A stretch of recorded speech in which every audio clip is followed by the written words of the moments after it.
अमरावतीमध्ये देखील बदलापूर प्रकरणाची पुनरावृत्ती झाली आहे.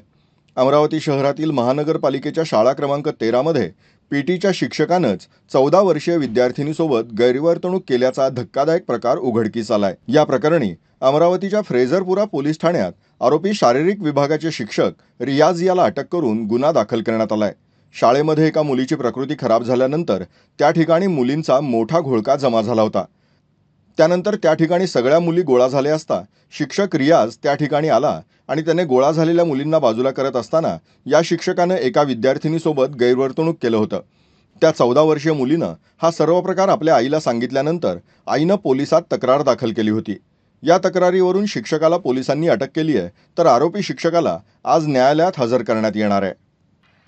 कालचा जो पोस्को दाखल झाला, जो बदलापूरला जी दुर्दैवी घटना घडलेली आहे, त्याच धर्तीवर माननीय CP सरांच्या आदेशाने आपण प्रत्येक स्कूलमध्ये आणि महाविद्यालयामध्ये जनजागृतीचा, विद्यार्थ्यांना माहिती देण्याचा, लैंगिक अत्याचारांबद्दल किंवा छेडछाडीबद्दल त्याचा उपक्रम आपण राबवत होतो. आणि दिनांक 21 तारखेला आपण त्याच महाविद्यालयात आपण आपली टीम पाठवली होती, एक महिला अधिकारी पाठवली होती.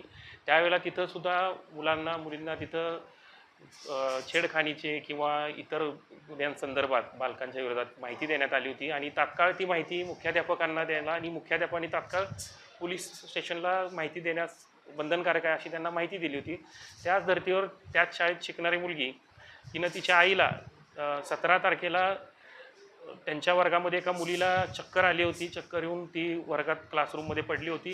त्यावेळेला सर्व विद्यार्थी जमा झाले होते, शिक्षक शिक्षिकाही जमा झाले. त्यावेळेला ह्या शिक्षकांनी विद्यार्थ्यांना बाजूला करणे, कारण त्या विद्यार्थीला श्वास घेता यावा, जिला चक्कर आली आहे तिला, त्या बाजूला करण्याच्या ह्याच्यात असताना त्यांनी नको त्या पद्धतीने स्पर्श केला.